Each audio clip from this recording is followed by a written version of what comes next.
Hoje é mais um dia em que o mundo se despede de pessoas que não voltarão. Alguns eram conhecidos, outros anônimos, mas todos deixaram sua marca. Pais, filhos, amigos, amores. Histórias que agora vivem apenas na memória. Este vídeo não é só uma lista de nomes. É um tributo silencioso àqueles cuja jornada terminou. Assista até o fim. Dedique um momento de respeito. Inscreva-se no canal, para que a memória deles nunca se apague. E agora, começamos! No coração de Recife, sob o céu salgado do Atlântico e entre as sombras de mangueiras antigas, nasceu uma voz que transformaria o teatro brasileiro, uma voz doce, firme e teimosa. Maria Lúcia Dantas não foi apenas uma atriz.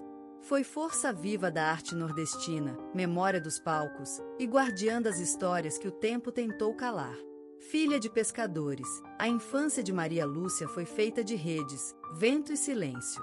Ainda menina, declamava versos de cordel em feiras livres, com olhos brilhantes e pés descalços. Aos 12 anos, foi vista por um diretor local durante uma apresentação improvisada num festival escolar. Ele a levou, com cuidado e fé, para seu primeiro curso de teatro. Foi ali, entre cortinas puídas e cenários de papelão, que nasceu a atriz. Estudou com bolsa na Universidade Federal de Pernambuco, onde foi discípula da lendária diretora Helena Alves. Juntas, criaram o grupo experimental Raízes em Voz Alta, que levou peças sobre racismo, feminismo e desigualdade para comunidades ribeirinhas. O projeto rendeu o Prêmio Nacional de Iniciativa Cultural, no Brasil, em 1993, reconhecimento por democratizar o acesso ao teatro. No palco, Maria Lúcia era explosão e sussurro. Seu monólogo Mulher de Areia correu o país por quase 10 anos. Em 2008, recebeu o título de atriz emérita pela Associação Brasileira de Teatro, por sua interpretação da peça A Seca que Habita em Nós, considerada uma das atuações mais pungentes já vistas no sul do país. Com esse prêmio, sua voz ganhou eco internacional, e ela foi convidada para festivais em Lisboa, Bogotá e Maputo. Mas nem tudo foi glória. Em 2002, sofreu um acidente de carro voltando de uma apresentação noturna. Fraturou as costas e passou 6 meses sem andar. Muitos acreditaram que sua carreira havia terminado ali. Mas ela voltou aos palcos em uma cadeira de rodas, no papel de uma poeta cega, e emocionou o país com sua presença, tão firme quanto antes. Na vida pessoal, foi casada com o músico João Mendonça, com quem teve 2 filhos. Separaram-se amigavelmente após 20 anos, mantendo amizade profunda até o fim. Em casa, Maria gostava de cozinhar escondidinho, ouvir Nana Caymmi e escrever cartas a lápis, dezenas delas, guardadas em caixas de sapato. Era ativa em causas sociais. Fundou a Casa da Cena, um centro cultural gratuito para jovens artistas de periferia, em Olinda. Ali, ensinava mais do que técnica, ensinava dignidade. Dizia sempre: o palco é sagrado porque o povo é sagrado. Cada palavra tem peso. Não grite, se quiser ser ouvido. Arte não é espelho, é tambor. Seu último papel foi como narradora de um documentário sobre mulheres do sertão. A última entrevista, gravada na varanda de sua casa, terminou com um sorriso e uma frase: ainda estou no primeiro ato do que virá depois de mim. Faleceu em paz, cercada por filhos, ex-alunos e amigos, no mesmo bairro onde nasceu. O céu naquele dia tinha o mesmo tom azul das suas roupas de cena. Hoje, seu nome ecoa em teatros, salas de aula e memoriais. Mas sua verdadeira herança vive na coragem de meninas que, como ela um dia foi, sonham em declamar o mundo com o próprio corpo.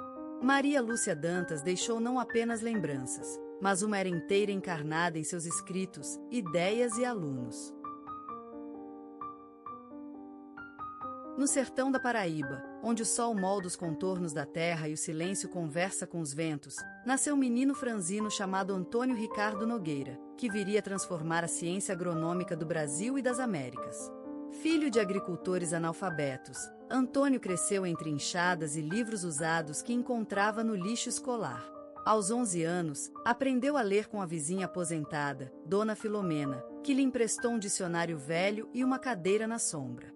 A partir dali, devorava tudo, do almanaque ao manual de botânica. Determinou-se a estudar agronomia após ver sua mãe perder a plantação inteira por causa de uma praga desconhecida. Com esforço sobre-humano, entrou na Universidade Federal de Campina Grande, onde passou fome, limpou salas e foi estagiário voluntário. Ali, começou sua obsessão: criar soluções sustentáveis para o pequeno agricultor do semiárido. Aos 34 anos, lançou o projeto Solo Vivo, que introduziu técnicas de biofertilização adaptadas à caatinga. O programa, abraçado por cooperativas do Nordeste, rendeu a ele o Prêmio Nacional de Inovação Rural em 2002, Brasil.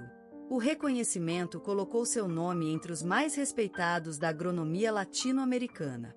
Mas nem tudo foi consagração. Em 2007, foi acusado injustamente de fraude em uma pesquisa com financiamento internacional. Passou 2 anos afastado da universidade, enfrentando depressão e desconfiança pública. Ao fim, foi absolvido e voltou à docência mais maduro, mais contido, mas ainda mais brilhante. Na vida pessoal, foi casado com a professora de história Marlene Batista, com quem teve uma filha e um filho. O casal viveu altos e baixos, crises financeiras, perdas familiares, mas cultivou o amor como quem cuida da terra, com paciência e fé. Aos domingos, Antônio adorava caminhar entre as árvores frutíferas que plantou com as próprias mãos, ouvindo Luiz Gonzaga em volume baixo. Foi mentor de centenas de jovens da zona rural, criando o Círculo Verde, um coletivo de formação científica popular. Em 2015, recebeu o título doutor honoris causa pela Universidade de Lisboa, por sua contribuição à preservação agrícola do semiárido. A cerimônia foi marcada por aplausos longos, olhos marejados e a citação de sua frase mais célebre: "A terra não é muda. Só precisamos aprender a escutar." Em sua última entrevista, publicada em uma revista regional, disse com serenidade: "Não quero estátuas. Quero que plantem umbuzeiros onde eu passar." Faleceu discretamente, aos 72 anos, em sua casa simples, cercado pela família e amigos. Morreu no mesmo chão onde aprendeu a andar descalço. E no quintal, naquela manhã, uma flor do mandacaru floresceu fora de estação. Antônio Ricardo Nogueira deixou não apenas lembranças, mas uma era inteira encarnada em seus escritos, ideias e alunos.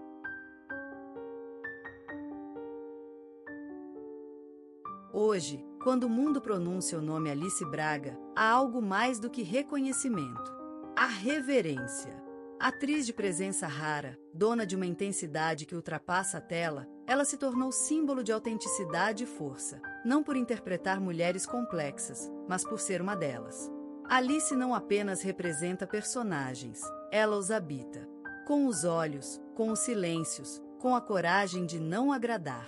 De Cannes aos Triamins globais, de protagonistas ferozes a figuras silenciosas, Alice é a luz que não se impõe, ela revela.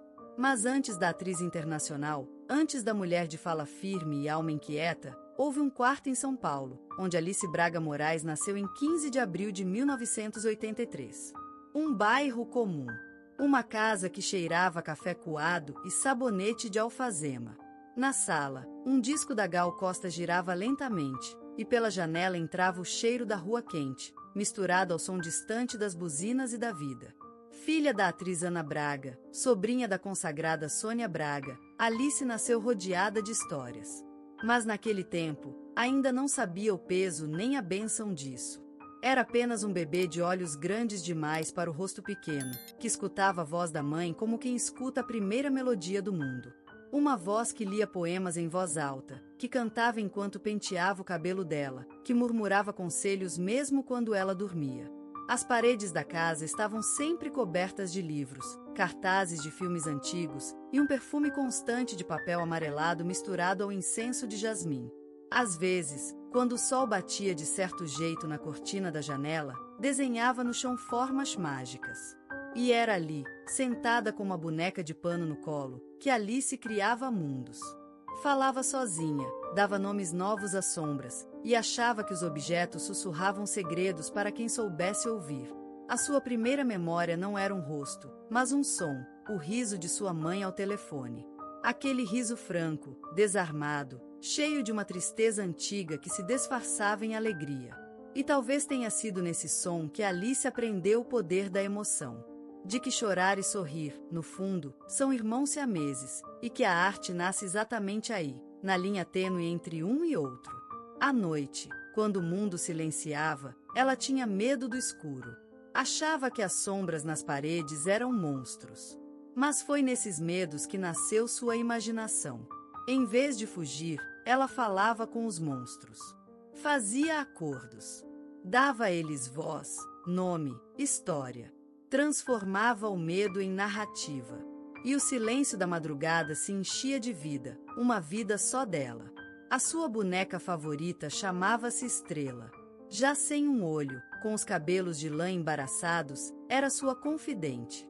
Era para ela que Alice dizia seus segredos mais profundos, que queria ser atriz, mas não sabia se podia, que amava as histórias que sua mãe contava, mas tinha medo de nunca ser tão boa quanto ela, que sentia algo dentro de si que ainda não sabia nomear, um brilho, talvez, ou uma ferida. Assim foi sua infância, um cenário simples onde o extraordinário era interno. Onde o palco era o sofá da sala, a plateia era o avô cochilando na poltrona, e o aplauso vinha do próprio coração, que batia forte toda vez que ela ousava ser alguém além de si mesma. Alice não nasceu pronta. Ela nasceu sensível. E é nessa sensibilidade que morava sua grandeza. Ainda menina, já compreendia que o mundo era vasto demais para ser explicado. Que a dor dos outros podia ser sentida. Que a beleza estava nos detalhes. No fio de cabelo branco da avó, no barulho do portão velho, na lágrima contida de um estranho no metrô. Ali, na infância que cheirava goiaba madura e fita VHS, nascia o embrião da artista. Não por destino, nem por herança, mas por escuta. Porque Alice sempre ouviu o mundo com mais atenção do que a maioria. E é assim que nascem os grandes intérpretes, não falando, mas ouvindo. Não sendo vistos, mas vendo. Essa é a menina que o mundo não conheceu, mas que vive, ainda hoje, em cada gesto contido, em cada fala pausada, em cada olhar que Alice Braga entrega às câmeras. A menina que um dia se perguntou se era possível ser ela mesma, e descobriu que ser ela era exatamente o que o mundo precisava. Alice crescia com a sensação de que havia algo dentro dela que não cabia nos dias comuns. Na escola, enquanto a maioria dos colegas falava sobre moda, festas ou futebol, ela rabiscava frases soltas no caderno de matemática. Pequenas poesias. Diálogos que nunca existiram. Perguntas sem resposta. Não era por arrogância nem desinteresse, era por excesso. De sensibilidade. De percepção. De escuta. Ela andava pelos corredores com o corpo presente, mas os olhos vagavam por outros mundos. Um dia, a professora chamou de distraída. Outro, disseram que era esquisita. Essas palavras doíam como pequenas facadas silenciosas. Mas ela aprendeu a sorrir, a se calar. Guardava tudo, como se sua pele fosse casca e dentro dela, uma tormenta. Foi na adolescência que o conflito começou a doer de verdade. O espelho virou inimigo. O corpo parecia estrangeiro. A alma, clandestina. Alice se via dividida entre ser aceita e ser verdadeira. Entre pertencer e existir. E no meio disso tudo, o palco da escola se tornou seu único abrigo. Era no teatro escolar, com figurinos improvisados e holofotes de papel celofane, que ela respirava fundo. Lá, enfim, podia ser outra. Ou ser ela mesma, mas em outro tom. Ali, onde a timidez virava força e o medo se transformava em intensidade, Alice descobriu que o mundo podia ser moldado com palavras, gestos, olhares. Na plateia, ninguém zombava. Ninguém chamava de esquisita. As palmas eram reais. As lágrimas, também. E, talvez pela primeira vez, ela sentiu que ser diferente não era falha, era chama. Mas o mundo fora da cortina não era tão gentil. Os amigos se afastavam. Os sorrisos vinham acompanhados de ironia.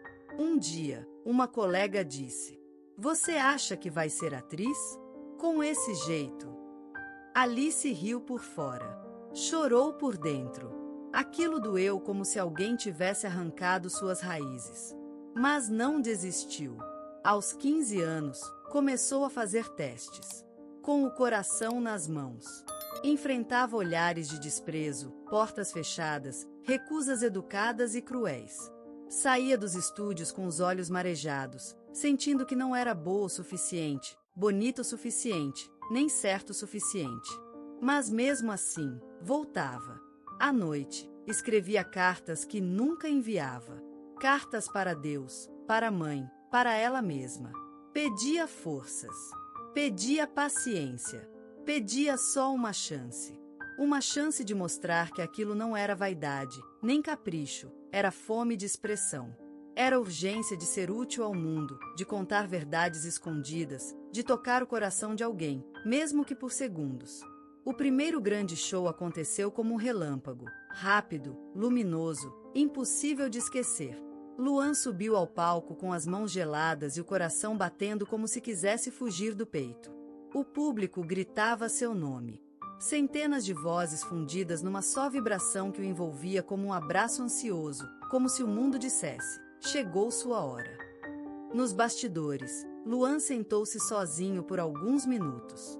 Os olhos fixos no chão, a cabeça latejando.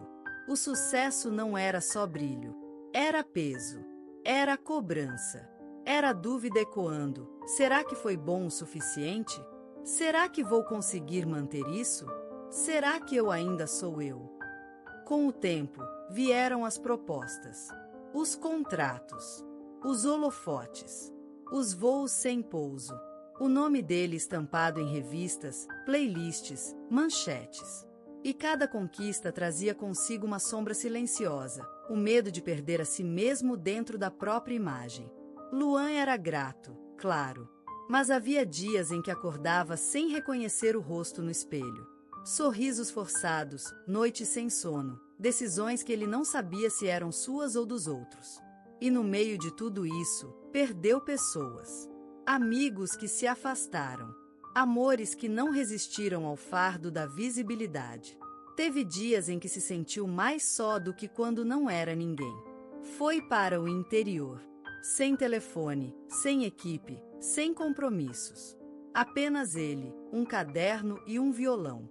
Dormia ouvindo o vento. Escrevia como se estivesse curando feridas antigas. Chorava em silêncio. Ria de lembranças que ninguém mais lembrava. E pouco a pouco, reaprendeu a respirar. Ali, longe do barulho, ele descobriu algo essencial. O sucesso que vale é aquele que não te faz esquecer de quem você é. Que não apaga o menino que cantava com os pés no chão de terra. Que não sufoca o sonho com expectativas alheias. Quando voltou, voltou diferente. Mais maduro, mais firme, mais calmo. No palco, já não cantava para agradar. Cantava para dizer, para tocar, para devolver ao mundo o que o mundo tinha lhe dado. E o público sentia. Sentia a verdade na voz, o peso das vivências em cada letra. Porque agora ele não era apenas um ídolo, era um homem inteiro, com cicatrizes, medos e uma chama que nenhuma dor conseguiu apagar.